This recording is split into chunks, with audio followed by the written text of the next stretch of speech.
அண்ணாமலைக்கு விஜய் இந்த பக்கம் வந்ததுன்னா திமுகவை தோற்கடிக்க முடியும் நம்புறார். ஸோ விஜயை கொஞ்சம் கொஞ்சமாக இந்த பக்கம் இழுக்கிறதுக்கு அதிமுக பழனிசாமியோட ஸ்டேட்மெண்ட் பார்த்தீங்கன்னா விஜயை வருடி கொடுக்குற மாதிரி இருக்கும். அமித்ஷா கையில் எடுத்துக்கிறார் மேட்ரை. இப்போ அந்த மேட்ரை கையில் வச்சுன்னு விஜய வழிக்கு கொண்டு வராங்களா இல்லையான்னு பாருங்க. பாஜக ஆதரவு நிலைப்பாட்டை விஜய் எடுக்கிறாரா இல்லையான்னு பாருங்க. மத்திய அரசாங்கம் இதில் தலையிட்டு நடவடிக்கை எடுத்ததுன்னா விஜய்க்கு சிக்கல் வரும். ஏன்னா அவர் புரிஞ்சுட்டு நடந்துப்பார்ல, அதை புரிஞ்சுட்டு நடக்கிறதுக்கு வைக்கிறதுக்கு தான் நிர்மலா சீதாராமன் அண்ணாமலை. இன்ஃபேக்ட் நிர்மலா சீதாராமனை வரவேற்றது அண்ணாமலை தான். தமிழக வெற்றி கழக தலைவர்கள் குருமூர்த்தியை போய் பார்த்துருக்காங்க. குருமூர்த்தியை பார்க்க வேண்டிய காரணம் என்ன?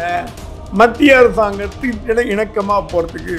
ஏன்னா குருமூர்த்தி தான் மத்திய அரசாங்கத்துக்கும் தமிழ்நாட்டுக்கும் பாலமாக இருக்கார்.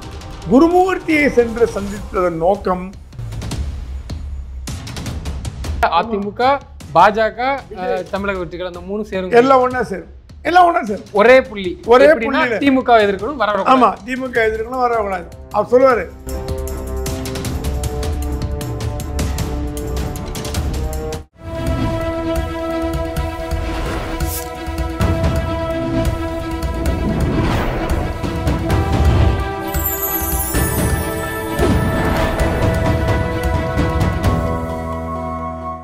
சேனல் 5 தமிழ் நேயர்களுக்கு வணக்கம். இன்றைய நேர்காணலில் நம்மோடு பேச இருப்பது மூத்த பத்திரிகையாளர் பிரகாசம் சாமி அவர்கள். சார் வணக்கம். சார் வணக்கம். அண்ணாமலை அவர்கள் விஜய்க்கு கொடுத்த அந்த ஆதரவு அது ஒரு நியாயமா பேசினாங்க. சீமான் அவர்கள் சொல்லுவாங்க இது விஜய் அவர்களே வருத்தப்பட்டிருப்பாங்க, ஆனால் நீங்க கொஞ்சம் நியாயமா யோசிங்க, இது ஒரு விபத்து அப்படிங்கிற மாதிரி பேசியிருக்காங்க. இது திமுகவுக்கு எந்த அளவுக்கு சார் இன்னைக்கு வந்து வரக்கூடிய தேர்தலில் பாதிப்பு ஏற்படுத்து? ஏன்னா கூட்டம் ஒரு பக்கம் கூடுது, ஒரு பக்கம் இந்த விஷயம் நடந்தாலும் ஒரு பயம் இருக்குதா, ஒரு கலக்கம் இருக்குதா? ஒருவேளை அண்ணாமலையும் விஜயும் அவர்களும் அரசியல் வந்து ஒரு ஒன்று சேரக்கூடிய வாய்ப்பு இருக்குமா ஃபியூச்சரில்? ஏன்னா அவ்வளோ தலைவர்கள் எல்லாமே சீமான் இன்க்ளூடிங் ஆதரவாக பேசுகிறாங்க. திமுக எதிர்ப்புங்கிறது வந்து வலுவாக இருக்கிறதுனால இதை பயன்படுத்திப்பாங்களா? என்ன இது திமுகவை குறை சொல்றது ரொம்ப ஈஸியாக சொல்லிட்டு போயிடலாம். திமுக தான் எல்லாத்துக்கும் காரணம் ஒன்று. ஆனால் நமக்கு உண்மை தெரியாது. நம்ம இங்கே உட்காந்துட்டு திமுக தான் காரணம்னு சொல்கிறதுக்கு நான் தயாராக இல்லை. ஆனால் செந்தில் பாலாஜி வந்து கரூரோட மகாராஜா, கிங்கு, ஸ்டாலினோட அந்த ஊரில் ராஜா செந்தில் பாலாஜி தான். அவர் கோட்டையில் போய் நீங்கள் ஓட்ட போட போனீங்கன்னா அவர் சும்மா இருப்பாரான்னு ஒரு கேள்வி வரும். இந்த தடியடியோ லத்தி சார்ஜோ வாட் எவரோ தள்ளி முள்ளோ அது வந்து கரெக்டடாக இருக்கலாம், இல்லாமல் நமக்கு இதை பற்றி தெரியாது, நம்ம அவசரப்பட்டு சொல்ல முடியாது. ஆனால் செந்தில் பாலாஜி கோட்டையில் 10 ரூபாய்க்கு ஒரு பாட்டிலு அப்படின்னு பாடுறத செந்தில் பாலாஜி கை தட்டி வேடிக்கை பார்ப்பாரா? அவர் முழு நேரம் அரசியல் பாதிங்க. அவர் ஜெயலலிதாட்ட இருந்தவர், அம்மாட்ட இருந்தவர், டிடிவிட்ட இருந்தார், சசிகலாட்ட இருந்தார். அரசியலில் முக்கி குளித்தவர். 1.5 வருஷம் ஜெயிலில் இருந்தார். அவரோட கோட்டையில் போய் நீங்கள் ஓட்ட போட போனீங்கன்னா அவர் சும்மா இருப்பாரா? அதுக்கு என்ன பண்ணோம்? அதுக்கு உண்டான தகுதியை வளர்த்துக்கணும். செந்தில் பாலாஜியை எதிர்க்கக்கூடிய ஜோதிமணியை அடங்கி போட்டாங்க. கடைசியில் காலில் விழுந்து செந்தில் பாலாஜி ஜெயிலில் இருக்கும்பொழுது ஜோதிமணியை ஜெயிக்க வச்சார் பாராளுமன்ற தேர்தலில். காலில் விழுந்ததுக்கப்புறம் முதல்ல ரொம்ப வீராப்பாக பேசினாங்க. செந்தில் பாலாஜியை மிஞ்சி கரூரில் ஒரு காக்கா கூட பறக்க முடியாது. ஒரு ரோட்டில் ஒரு டிராஃபிக் சிக்னல் நிற்கணும்னா கூட செந்தில் பாலாஜியோட பவர் தான் நிற்க முடியும். அது நான் பார்த்துருக்கேன், எனக்கு தெரியும். அப்படிப்பட்ட செந்தில் பாலாஜியை அவரோட இடத்துல போய் எதிர்க்கிறது தப்பு கிடையாது. அவங்களோட வீரத்தை காட்டுறது. அதற்கு உண்டான நடவடிக்கைகளை எடுத்தீங்களா? செந்தில் பாலாஜி என்ன பண்ணக்கூடியவர்னு உங்களுக்கு தெரியுமா? இதுதான் பண்ணுவார் நீங்கள் முடிவு பண்ணீங்களா? இது என்ன காரணம்னா அரசியல் முதிர்ச்சியின்மை. தாவேக்கால அரசியல் முதிர்ச்சி யாருக்குமே கிடையாது. ஏன்னா அரசியல்வாதி யாருமே இல்லைங்க, ரசிகர்கள் தான். புஷிலாம் ரசிகர்களாக இருந்து அப்படி இதை வந்திருக்காரு. ஆனால் இப்போ எல்லாமே ஒரே நேர்கோட்டில் ஒன்று சேர. அண்ணாமலை பற்றி நீங்கள் கேட்டீங்க. அண்ணாமலை என்ன சொன்னார்? முதல்ல எஸ்பியும் கலெக்டரையும் மாற்றணும்னு. அது நியாயமான கோரிக்கை. ஒரு விபத்து நடந்தால் அவங்க பொறுப்பு தார்மீக, அதுக்குன்னு ஸ்டாலின் ராஜினாமா பண்ணுங்கன்னு அண்ணாமலை சொல்ல. அந்த சொல்லியிருந்தீங்கன்னா ரொம்ப ஓவர்னு சொல்லிடலாம். எஸ்பியும் கலெக்டர் தூக்குங்க, மாற்றுங்க அப்படின்னாங்க. அது மாற்றிடுவாங்க வழக்கு போல. அப்புறம் அண்ணாமலை என்ன சொன்னார்? இது வந்து முழுக்க பொறுப்பு விஜய் மேலே சொல்ல முடியாது. ஏன்னா விஜய் கூட்டத்தை கூட்டினாரே தவிர விஜய் வந்து பர்சனலாக ஜனங்க வரணும்னு ஆசைப்படுவாரே தவிர இந்த 10,000 இடத்துல அதான் நான் சொன்னேன். லாஜிஸ்டிக்கலி உங்கள் கட்சிக்காரங்க தொண்டர்கள், தட் இஸ் மாவட்ட தலைவர்கள் திமுக அதிமுகவில். இப்போ கலைஞர் சொல்லுவார், ஏய் வீரபாண்டி ஒரு 10,000 பேர் கூட்டுறான் சேலத்தில் பார், 10,500 பேர் கூட்டுவார் வீரபாண்டி ஆரம்பிக்கும். இங்கே கோசிமணி கும்பகோணத்தில் எனக்கு 8,000 பேர் வரணும், 8,000 பேர் வருவாங்க. அந்த படை தளபதிகள் திமுக இருந்தது, அதிமுக இருக்கு. அது கரெக்டாக இந்த க்ரௌடு இந்த இடத்துல இவ்வளோ பேர் சேர்க்கணும்னு அவங்களுக்கு தெரியும். அரசியல் அனுபவம் வாய்ந்தவர்கள். ஆனால் அந்த கூட்டம்லாம் காசுக்காக வந்த கூட்டம். இந்த கூட்டங்கிறது வந்து இந்த கூட்டம் வரும்னு தெரியுமா? அப்போ அந்த இடத்துல ஏன் வைக்கிறீங்க? உதயநிதி ஸ்டாலினும் சரி, ஸ்டாலின் அவர்களும் சரி என்ன சொல்கிறாங்கன்னா, இதை அரசியலாக்க வேண்டாம் அப்படின்னு சொல்லிட்டு டீசெண்டாக பேசுகிறாங்க.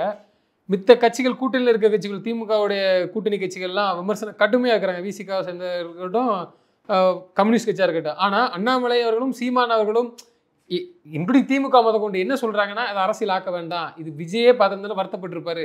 ஸோ அந்த கோர்ட்டில் போகிறத பார்த்தா அவர் என்ன பண்ண முடியும் அப்படிங்கிற மாதிரி ஒரு நியாயமான ஒரு கருத்து தானே. இல்லை, விஜய் என்ன பண்ண முடியுங்கிறது, விஜய் இதை பண்ணும்.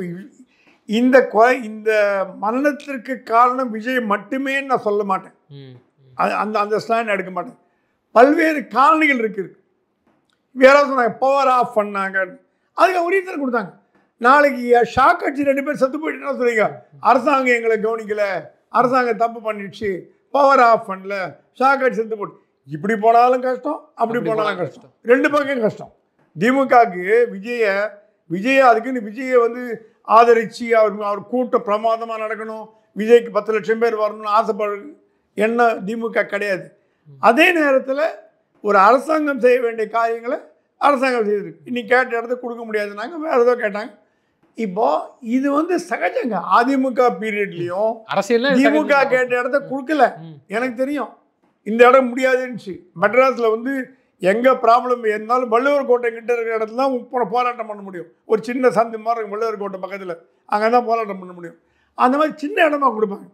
விஜய் என்ன பண்ணியிருக்கணும், இவ்வளோ க்ரௌட் நமக்கு வருமா, அப்போ ரோடெலாம் வேண்டாம், ரோட் ஷோ வேண்டாம், கிரவுண்ட் ஷோ பண்ணும்.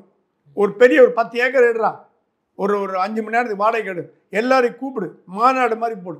யார் வேண்டான்னா? ஆனால் சோசியல் மீடியாவிலும் சரி, இப்போ வரைக்கும் சரி, விஜய் மேலே ஒரு பெரிய குற்றச்சாட்டு வந்து உயிரிழப்பு வந்துட்டு அது அப்படியே அவருக்கே அகேன்ஸ்டாக மாறும் பார்த்தா எதுவுமே அப்படி இல்லையா. எல்லாம் ஆளுங்கட்சி திமுக பார்க்கும்போது செந்தில் பாலாஜி, அப்புறம் அவர் அன்பில் மகேஷ் பொய்யாமொழி அப்படியே டோட்டலாக திரும்புகிற மாதிரி. அவங்களே என்ன சொல்கிறாங்கன்னா, அரசாங்கம் இதுக்கு பண்ணியிருக்க வேண்டியதுதானே, இன்க்ளூடிங் எதிர்கட்சி தலைவராக இருக்கக்கூடிய நம்ம எதிர்கட்சியில் இருக்கவங்களுடைய அண்ணாமலை இருக்கட்டும், சீமான் இருக்கட்டும், எல்லாருமே வந்து அந்த ஸ்போக்கஸ் அப்படியே அந்த பக்கம் தான் திரும்புது. இது ஏன்னா விஜய் வந்து திமுகவுக்கு த்ரெட் அப்படின்னு பொதுவாக பேசப்படும் ஒரு கருத்து, வலுவாக பேசப்படும் ஒரு கருத்து. டிஎம்கேவோட த்ரெட்டே விஜய் தான்.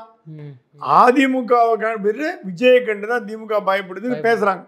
அது எந்த அளவு டெப்தா நமக்கு தெரியாது. இதை பயன்படுத்திப்பாங்களா அண்ணாமலை அவர்கள்? இப்ப என்ன பண்ணுவாங்க, இதான் இந்த மரணம், இந்த துர்மரணம் என்பது விஜய்க்கு அகேன்ஸ்டா போகுமா, ஸ்டாலினுக்கு அகேன்ஸ்டாக போகுமான்னு தெரியல. விஜய்க்கு அகேன்ஸ்டாக எப்படி போகும்னா, ஜனங்க வந்து 40 பேர் இறந்து போயிட்டாரு, அவர் போய் மரியாதை கூட பண்ணல, பிளேனை பிடிச்சி ட்ரிச்சிக்கு ஓடி போயிட்டாரு, எக்ஸ் தளத்தில் எழுதுறாரு. ஒரு ஸ்டாலினே போய் பார்த்தாரு, முதலமைச்சர் அண்ணாமலையே போனார், டெல்லியில் நிர்மலா சீதாராமனையே வந்தாங்க. நம்ம தமிழ்நாடுங்க, தமிழ்நாட்டில் ஒரு துயரம்னா பங்கேற்கணும். என்ன பண்ணிருக்கணும், என்னால் இருந்தவர்கள், என்னை பார்க்க வந்து இருந்தவர்கள், என்னால் இருந்தவர்கள் வேணாம், அது கூட அதிகமான வருது, என்னை பார்க்க வந்து இருந்தவர்கள், என் ரசிகர்கள், என் தொண்டர்கள் இருந்தார்கள், ஒரு மலர் விளைய வைக்கிறோம், ஒரு அஞ்சலி செலுத்துகிறோம். பணம் கொடுத்தா மட்டும் போறாதுங்க. சரி, நீ போல புஷி ஆனந்த் என்ன பண்ணுறாரு, அவர் அனுப்ப வேண்டியதானே, போய் மலர் விளைய வச்சுட்டு. நீங்கள் தான் பப்ளிக்கே, மேடையில் மட்டும்தான் பப்ளிக்கை பார்ப்பீங்க, மற்ற நேரத்தில் வீட்டுக்குள்ள கதை தாப்பால் போட்டுப்பீங்க, எந்த மீட்டிங்ல வர மாட்டீங்க. தலைவர்கள் யாருமே விமர்சனம் வைக்கல, அவ்வளவு பெரிய குற்றச்சாட்டை நீங்களே ஒரு பத்திரிகை துறையில இருந்துட்டு ஒரு மூத்த பத்திரிகை. நான் வந்து எந்த கட்சியும் சேராதவங்க. Okay, correct. ஆனா கட்சியில் இருக்கவங்க டைரக்டா பேச மாட்டேங்கிறாங்க. என்ன காரணம்னா, விஜய் வந்து ஒரே நேரத்தில் திமுகவையும் பாஜகவையும் எதிர்த்தார். இப்போ திமுக வர்சஸ் விஜய் ஆகி போச்சு. ஸோ விஜயை கொஞ்சம் கொஞ்சமாக இந்த பக்கம் இழுக்கிறதுக்கு அதிமுக பழனிசாமியோட ஸ்டேட்மெண்ட் பார்த்தீங்கன்னா விஜயை வருடி கொடுக்குற மாதிரி இருக்கும், மயில் இறகுல வருடி கொடுக்குற மாதிரி இருக்கும். கண்டமே பண்ணல. ஏன்னா நாளைக்கு விஜய் பக்கம் வந்திருக்கு வாய்ப்பு இருக்கு. அதே மாதிரி யார் யார் அன்புமணி ராமதாஸ் என்ன சொன்னார்? இதே பாயிண்ட் தான் சொன்னார். நாளைக்கு விஜயோட யார் யார் கூட்டணி போக விரும்புகிறார்களோ இந்த கும்பலை பார்த்து அவங்க பயந்துட்டாங்க. இவ்வளோ கும்பல் வருது விஜய்க்கு. அப்போ நாளைக்கு கூட்டணி சொல்றாரு டிடி தினகரன் கண்டிப்பாக கூட்டணி போவார். ஏன்னா அவர் என்டிஏல இல்லை. இந்த நிகழ்ச்சியை பெரிதுபடுத்த வேண்டாம் என்று சொல்பவர்கள் விஜயோட கூட்டணி வைக்கணுன்ற முடிவில் இருக்கிறவங்க தான் சொல்லுவாங்க. இல்லை விஜய் அண்ணாமலை சொல்றதை எடுத்துக்கலாம், நம்ம பக்கம் இழுக்கலாமா? அண்ணாமலை அப்படி இல்லை. அண்ணாமலைக்கு விஜய் இந்த பக்கம் வந்ததுன்னா திமுகவை தோற்கடிக்க முடியும் நம்புறார். இந்த பக்கம் என்டிஏ பக்கம் வந்ததுன்னா, ஏன்னா ஒரே நேரத்தில் மத்திய அரசாங்கத்தையும் மாநில அரசாங்கத்தையும் பகைச்சுண்டு கட்சி நடத்துறதுக்கு விஜய் இல்லை, யாராலையும் முடியாது. யாரோ ஒருத்தர் தயவு வேணும். மத்திய அரசாங்கத்தை பகைச்சுன்னா மாநில அரசாங்கம் சப்போர்ட் வேணும். இப்போ காங்கிரஸ், விசிகே, கம்யூனிஸ்ட் எல்லாம் மத்திய அரசாங்கத்தை பகைச்சிக்குது. ஆனால் மாநிலத்தோட அரவணைப்பில் இருக்குது. நீங்கள் 2 பேரும் பகைச்சிக்கிறீங்கன்னா இப்போ என்ன நடக்க போகுது? அமித்ஷா கையில் எடுத்துக்கிறார் மேட்ரை. நிர்மலா சீதாராமன் ரிப்போர்ட் கொடுத்துட்டாங்க, RN ரவி ரிப்போர்ட் கொடுத்துட்டாரு, இன்டெலிஜென்ட் ரிப்போர்ட் வந்துருச்சு. இப்போ அந்த மேட்ரை கையில் வச்சுன்னு விஜய வழிக்கு கொண்டு வராங்களா இல்லையான்னு பாருங்க. பாஜக ஆதரவு நிலைப்பாட்டை விஜய் எடுக்கிறாரா இல்லையான்னு பாருங்க. அப்போ ஃபியூச்சர்ல இப்படி வருமா? அதிமுக இப்போ வரைக்கும் விஜய் விமர்சிக்கல, எதுவுமே சொல்லல. அதிமுக, பாஜக, விஜய், தமிழக வெற்றிகள் அந்த 3 சேரும், எல்லாம் ஒண்ணா சேரும். ஒரே புள்ளி திமுக எதிர்க்கணும், வரக்கூடாது. ஆமா, திமுக எதிர்க்கணும், வரக்கூடாது. அவர் சொல்லுவாரு, உங்க மேல சிபிஐ போட்டு ஒன்று உள்ள. இப்போ ஏன் நீ கூட கேட்கலாம், அன்னைக்கு கூட யாரோ கேட்டாங்க, விஜய் ஏன் கைது பண்ணல? விஜய் கைது பண்ணா அடுத்த முதலமைச்சர் விஜய் தான். பாப்புலாரிட்டி வந்துடும். நீங்களே அவரை தூக்கி மேலே உட்கார வைக்கிற மாதிரி ஆகிடும். விஜயை ஒன்றும் பண்ண மாட்டாங்க. என்கொயரி கமிஷன் ஒன்று போட்டாச்சு. அது என்கொயரி கமிஷன் என்ன ஆகும் நமக்கு தெரியும். இது வரைக்கும் 10,000 என்கொயரி கமிஷன் பார்த்துக்கிறோம். மக்கள் வரி பணத்தை வேஸ்ட் பண்ண என்கொயரி கமிஷன் அது ரிப்போர்ட்லாம் குப்பத்தட்டிக்கு தான் போகுது. என்கொயரி கமிஷனில் என்ன ஒரு லாபம்னா வாய் அடைக்கலாம். எது கேட்டாலும் என்கொயரி கமிஷன் போட்டாச்சுங்க, அது கவனிக்குங்க, அது பண்ணுங்கன்னு சொல்லி தப்பிச்சு போகலாம். அதுலேருந்து டெம்பரவரியாக விடுபடலாம். ஆனால் ரிசல்ட்டு 0, ஒன்று ஆக போதில்லை. ஆனால் மத்திய அரசாங்கம் இதில் தலையிட்டு நடவடிக்கை எடுத்ததுன்னா விஜய்க்கு சிக்கல் வரும். ஏன்னா அவர் புரிஞ்சுட்டு நடந்துப்பார்ல, அதை புரிஞ்சுட்டு நடக்கிறதுக்கு வைக்கிறதுக்கு தான் நிர்மலா சீதாராமன், அண்ணாமலை. இன்ஃபேக்ட் நிர்மலா சீதாராமனை வரவேற்றதே அண்ணாமலை தான். அவங்கள ஷால் போட்டு வரவேற்று கூட்டு போனார். இது எல்லா கட்சியும் அரசியல் பண்ணுது. திமுக பண்ணுது, அதிமுக பண்ணுது, பாஜக பண்ணுது, எல்லா கட்சியும் அரசியல் பண்ணுது. அது கேர்ஃபுல்லா பண்றாங்க. விஜய் அட்டாக் பண்ணாம கேர்ஃபுல்லா பண்றாங்க. திமுக கூட பாத்தீங்கன்னா விஜயை எதிர்க்கல. விஜயால் தான் சாவுன்னு சொல்ல கவனிச்சிங்களா? அரசியல் பேசக்கூடாதுன்னு சொல்றாங்க. அரசியல் பேசக்கூடாது. ஏன்னா அவங்களுக்கு தெரியும் இதை வளர விடக்கூடாது. வளர விட்ட விஜய்க்கு பாப்புலாரிட்டி ஆகிடும், சிம்பத்தி வந்துடும் விஜய்க்கு. திமுகவோட கவலை என்னன்னா, இந்த மரணங்கள் விஜய்க்கு சிம்பத்தியாக போகக்கூடாது, அகெயின்ஸ்டாக போகணும். அகெயின்ஸ்டாக போகிறதுக்கு என்ன, அது அரசியல். அதில் நம்ம நீங்கள் திமுக பண்ணுறது ரைட்டு தப்பு, இவன் நல்லவன் கெட்டவன்லாம் சொல்ல முடியாது. அரசியல் வந்தாச்சு, அரசியல்லாம் சாக்கடை. அப்படி எல்லா கட்சியும் அப்படி தான் பண்ணும். ஒரு கட்சி மட்டும் இல்லை, எந்த கட்சியும் ஆட்சியில் இருந்தால் இதே வேலை தான் பண்ணும். அது தமிழ்நாட்டோட தலைவிதி. ஆனால் இது ரிசல்ட் என்னன்னா, பாஜகவோட எதிர்ப்பு முனை மழுங்க துவங்கும் தமிழக வெற்றிக்கான. அந்த ஃபோர்ஸ்ஃபுல்லாக எதிர்க்காது.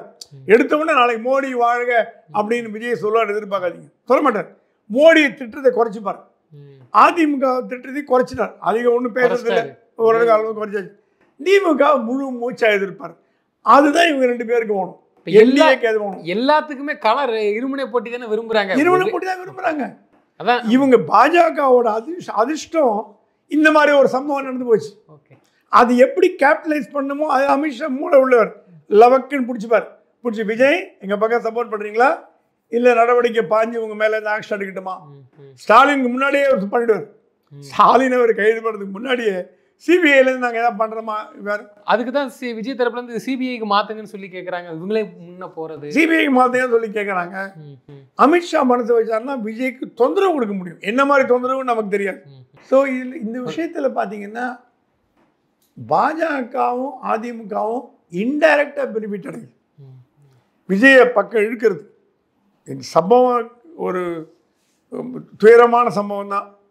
ஆனால் துயரமான சம்பவத்திற்கு பிறகு நடைபெறும் அரசியல் நிகழ்வுகள் பார்த்தீங்கன்னா வேறு லெவலில் போகக்கூடிய வாய்ப்புகள் இருக்கு. அதனால திமுக ஒரு கலக்கத்தில் இருக்குங்கிறாங்களே இப்போ. ஏன்னா எல்லாரும் வந்து விஜய்கா இன்க்ளூடிங் திமுக முத கொண்டு அப்போ இங்கெல்லாம் ஒரு கூட்டம் ஒன்று சேர்ந்துடக்கூடாது, சேர்ந்துட்டாலும் பிரச்சனை நமக்கு தான் அப்படிங்கிற மாதிரி. ஏன்னா 4 முனை போட்டி 5 முனை இருந்தால் ஈஸியாக திமுக வின் பண்ணிடும். ஆமாம், அந்த பயம் திமுக இருக்குதுன்னு இல்லை. இது திமுக எதிர்பாராத ஒன்று. நான் திமுக தான் பண்ணிட்டு, திமுக தடியடி பண்ணிட்டு அப்படிலாம் சொல்ல தேவையில்ல. பட் கூட்டணி வருங்க, இனிமே வரக்கூடிய தேர்தல் இப்போ என்னன்னா விஜய் அதிமுகவோடையும் பாஜகவோடையும் சேர்ந்தாருன்னா திமுகவுக்கு ப்ராப்ளம் தான், கண்டிப்பாக ப்ராப்ளம். ஏன்னா விஜய் சாதாரண ஒரு கட்சி துவங்கியிருந்தாலும் பரவாயில்ல, விஜய்க்கு வர க்ரௌடு இன்டெலிஜென்ஸ் ரிப்போர்ட் டெல்லிக்கும் தமிழ்நாடு அரசு தலைமை செயலகத்துக்கும் போகிற ரிப்போர்ட் பார்த்தீங்கன்னா விஜய்க்கு பாப்புலாரிட்டி டே பை டே அதிகமாகிட்டு வருதுன்னு வருது. Intelligence report, state intelligence, central intelligence 2 ரிப்போர்ட்டுமே விஜயோட பாப்புலாரிட்டி அதிகமாகிட்டு வருது. இதற்கு முன்பு நம்ம போட்ட கணக்கு தப்பாயிடுச்சு. நம்ம நினைச்சோம் விஜய் சாதாரண ஒரு கட்சி துவங்கினார் நினச்சோம், தப்பாயிடுச்சு. விஜய்க்கு பாப்புலாரிட்டி இருக்குது. ஏன்னா இளைஞர். ரஜினிகாந்த் தேர்தலில் நாளைக்கு போட்டி போட்டால் கூட இந்த அளவு கும்பல் வருமானு சொல்ல முடியாது. ஏன்னா ரஜினிகாந்த் 75 ஆகிடுச்சு அவருக்கு. அவரோட ரசிகர்களுக்கும் 70 வயசு மேலே ஆகிப்போச்சு, 65 வயசு. விஜய் அப்படி இல்லை, 40, 50, 30 அந்த ஏஜ் குரூப்பில் இருக்காங்க. ஸோ அவங்கெல்லாம் தீவிரமாக ரசிகர்கள் ஆகிட்டாங்கன்னா அரசியலில் விஜய்க்கு ஆதரவு பெருகிட்டே வந்து வச்சுங்க. திமுகவுக்கு பிரச்சனையானா கண்டிப்பாக பிரச்சனை தான். இன்னொரு பெரிய தலைவலியாக திமுக என்ன பார்க்குறேன்னா, அவங்களுக்கு இருக்கக்கூடிய மிகப்பெரிய சப்போர்ட்டாக இருக்கக்கூடிய சிறுபான்மை வாக்குகள், தலித் வாக்குகள், அதை தான் விஜய் கேப்சர் பண்ணி அடிக்குதுன்னா பெரிய ஆபத்தை வந்து திமுக நினச்சிட்டு இருக்கிறாங்க. அதனால தான் விஜய் வந்து பாஜக ஆதரிக்காமல் இருக்கார். ஓகே, இந்த மைனாரிட்டி வாக்கு விஜய்கிட்ட திமுக பிடுங்கணுங்கிற ஒரே இல்லை. ஏன்னா அவர் ஒரு கிறிஸ்டியன். ஆனால் பரவலாக இதை பிரிக்கும் போது வெற்றி பெற முடியாது இல்லை. அப்படிங்கும்போது ஒருவேளை இந்த கூட்டணி எலெக்ஷன் சேர்ந்து அவங்க கேட்ட மாதிரி துணை முதல்வராக கொடுத்துட்டா கூட தான் இவர் முதல் எலெக்ஷன் தானே போக கூட வாய்ப்பு இருக்குல்ல. இல்லை, ஓட்டை பிரிக்கலாம், பட் வெற்றின்னு ஒரு கேள்வி இருக்கு. அதிமுக கிளவராக பிளான் பண்ணி விஜயை உள்ள இழுத்தது வச்சுக்கோங்க. பாஜக 100 சீட்லாம் போட்டி போட போகிறது இல்லை. அவங்க விட்டு கூட தயாரா இருக்காங்க. சொல்லிட்டாங்களே யார் வேணாலும் வரட்டும், திமுக போனா போதும், யார் வேணா வரட்டும், 20 சீட் வந்தா போதுன்றாங்க. 210 20 போச்சுன்னா கூட மீதியை ஒரு 60 50 60 தாவைக்கா கொடுத்ததுன்னா அப்படியே அட்ஜஸ்ட் பண்ணி கொண்டு போயிடலாம். அது வந்து அமித்ஷாவால் பண்ண முடியும். அதை விட ஒரு விஷயம், கடைசியாக எடுத்த தகவல், தமிழக வெற்றி கழக தலைவர்கள் குருமூர்த்தியை போய் பார்த்துருக்காங்க. குருமூர்த்தியை பார்க்க வேண்டிய காரணம் என்ன? மத்திய அரசாங்கத்துக்கு இணக்கமாக போகிறதுக்கு. ஏன்னா குருமூர்த்தி தான் மத்திய அரசாங்கத்துக்கும் தமிழ்நாட்டுக்கு பாலமாக இருக்கார். அமித்ஷாவோட நெருங்கிய நண்பர். அமித்ஷா தினமும் பேசுகிறார் ஃபோனில். குருமூர்த்தியை சென்று சந்தித்ததன் நோக்கம் குருமூர்த்திக்கும் திமுகவுக்கும் ஆகாது. சந்திச்சுட்டாரா? சந்திக்க போறாரு. சந்திச்சாச்சு. விஜய் சந்திக்கல. விஜயோட ஆட்கள் யாருன்னு தெரியல. புசி ஆனந்தா, விஜய் ஆதவான்னு தெரியல. விஜய்க்கு நெருக்கமானவர்கள் குருமூர்த்தியை சந்தித்து சில காரண காரியங்களை சொல்லியிருக்காரு. அப்போ குருமூர்த்தி சொல்லியிருப்பார், நீங்கள் எங்கூட வந்தீங்கன்னா நாங்கள் உங்களை சப்போர்ட் பண்ணுறோம், மத்திய அரசாங்கத்தை ஆதரவு உங்களுக்கு வரும், டிஎம்கே உங்களுக்கு டச் பண்ண முடியாது, நாங்கள் பார்த்துக்கிறோம் அப்படின்னு சொல்லியிருக்கலாம். நமக்கு தெரியாது. ஸோ இந்த கரூர் துயரமான சம்பவம் என்பது அகில இந்திய அரசியலில் ஒரு மாற்றத்தை ஏற்படுத்துமான கண்டிப்பாக ஏற்படுத்தும் நான் சொல்லுவேன். நிச்சயமா சார். தொடர்ந்து தங்களது கருத்துக்களை பகிர்ந்தமைக்கு நன்றி. நன்றி.